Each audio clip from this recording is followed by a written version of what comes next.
for countries to be able to deploy their potential in climate action, planting trees, preserving biodiversity, doing what it is that is important for us to save our planet, they must be in a financial position where they can do it. And that's what we are saying. For us to meaningfully bring every resource on board and get every country to contribute their best in SDGs, in climate action, we must think about mechanisms of managing debt distress. Extend the sovereign debt longer term, increase the tenure, provide for 10-year grace period, 15-year grace period. It is doable, it's possible. Number two, we need to think about how do we make it possible for countries to also access concessional facilities for development and for climate action. That is why reform of the international financial institutions to make them much more agile, to make sure that they can leverage on their balance sheet. We can also rethink a new paradigm on special drawing rights. The way we did for COVID, we were creative enough during COVID to create 650 billion using special drawing rights. Is it the time we took our globe much more seriously, climate change much more seriously, and also create special drawing rights parallel to what we did with COVID in 2019. The financial system that we have today, the World Banks, the YMFs, and all of them, they were configured in 1945, 75 years ago, to sort out a different problem from the problem we have today. And it is the reason why we need a financial system that recognizes that we have a climate catastrophe ahead of us. And it is necessary for us to mobilize resources, both private and public, to sort out this problem. And you see, the real silver lining in this is that we have chosen, as people from the African continent, instead of going the fossil fuel route, which is a route to development, we have chosen that we want to go green. And for us to be able to go green, it is possible for us to go green in terms of growth, but also fast track our development. I hear many people, they are conflicted, whether it is possible to go green and run your development on green energy. Kenya is an example. Our grid is 93% green. Wow. And we intend to make it 100% green by 2030. And we believe that it is doable. And if anybody doubted whether it is doable or not, watch Kenya. We need a financial system. We need a credit rating agency framework. We need a risk analysis framework that doesn't assign measures that speak to climate change unnecessary high risk. We need to be practical, we need to be forthright, and that is why Kenya just passed the law that will facilitate carbon trading so that communities, people like yourself, civil society organizations, many other actors in that space can have the leverage to work in a structured manner. Because today, we do not have a clear framework on carbon trading, and many communities are being taken advantage of by people who, this calculation about carbon credit is so complicated, hardly any community would understand what the hell is going on. Yeah. And finally, they get the short end of the stick. Yeah. So we are formalizing, we are institutionalizing instruments that would make it possible to do exactly what you have said, for this money that is being talked about in billions to find their way to communities, to ordinary people. And That is one route. The other route is a financial system that enables governments to be able to facilitate climate action at community level with the resources that are required for that.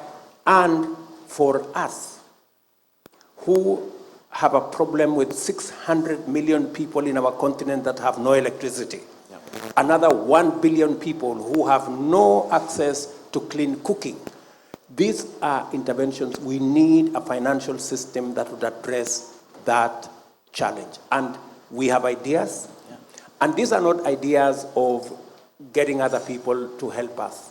We want a win-win. We want to contribute as much as we take.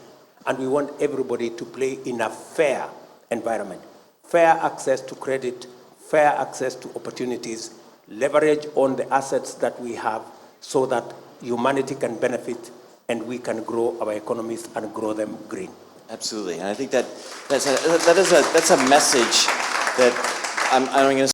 For Kenya, our strategy is to escalate our investments in the blue economy so that we can tap into what today we are getting at around maybe 20 billion worth of resources from the blue economy. We want to escalate that to 120 billion Kenyan shillings. It's doable. What we have done already, we are working with communities, fish landing sites, which we are doing across Kenya, both at the coast and in Lake Victoria. We are working on cold chains to facilitate the exploitation, the sustainable exploitation of these resources. We are providing training. In fact, I was issuing certificates to trainers so that they are careful, even during the fishing, they are careful to fish in a manner that is sustainable, that they pick what is sufficient and make sure that the cycle continues. So training is a very important component of what we are doing.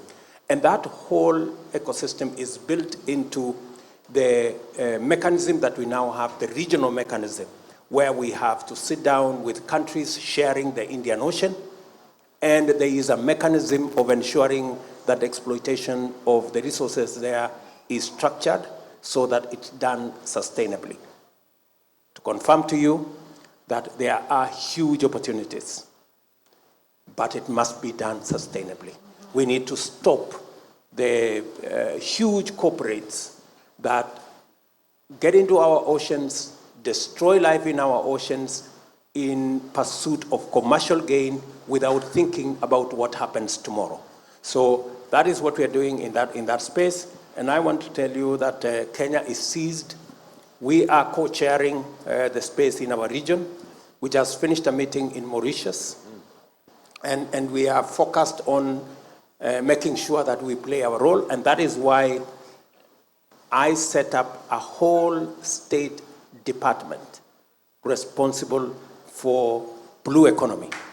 And the lady, the great lady who is running that department is right here. Hey. You know, right here. So, and it shows you, for the first time, we have a state department in Kenya responsible for blue economy. And that's how high priority it is for the government of Kenya.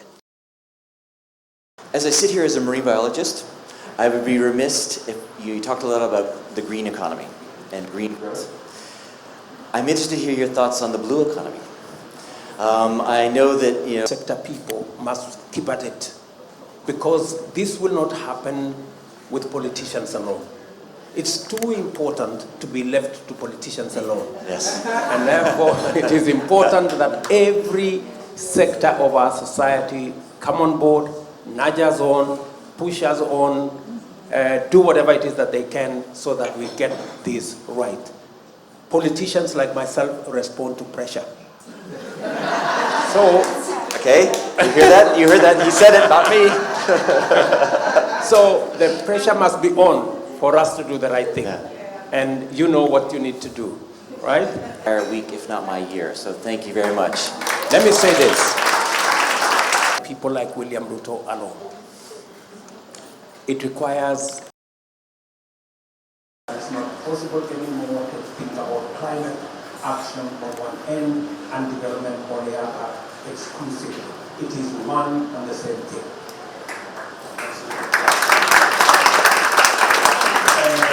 But number two, it is not going to be done by one versus the other.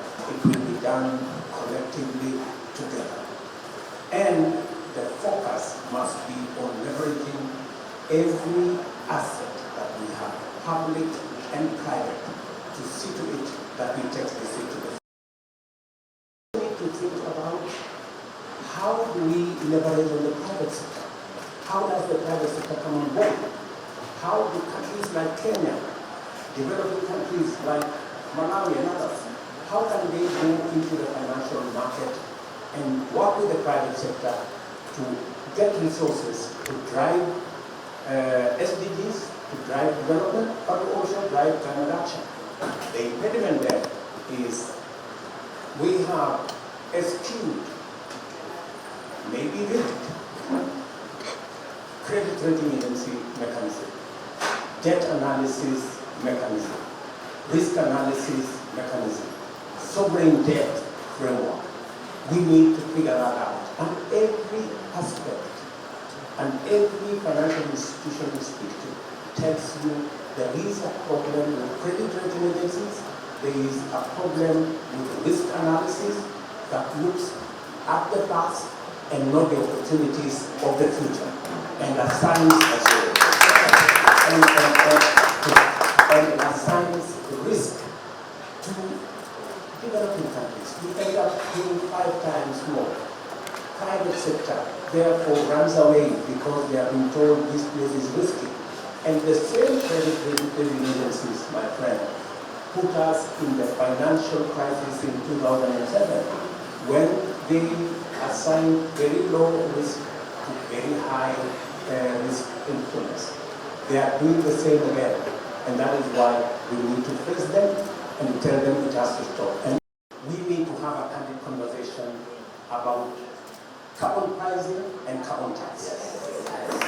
I mean, it cannot continue this way anymore. We have candid proposals, and we are saying, as people from the global south, we are saying from people from the African continent, the way we are going to get the resources for investment in unlocking the potential of 60% of renewable assets that are in our continent, 30% of all minerals that are necessary for this just transition to happen. How we are going to leverage on the assets we have, whether it is the carbon sinks, whether it is the ecological lands that we have in our continent, we need resources. And let me say in closing, charity will not do it. Aid will not do it. Arms will not do it. Tokens will not do it. Investment will. Yes. Right? And that's the thing that saying, we want to work with everybody. We do not want to piggyback on other people. If the carbon tax is going to happen, we are ready to pay our bit. Because we know it will give us the resources that will be invested in unlocking the potential in our continent. Our young people don't have to cross oceans to go anywhere. We will give them opportunity enough. Absolutely.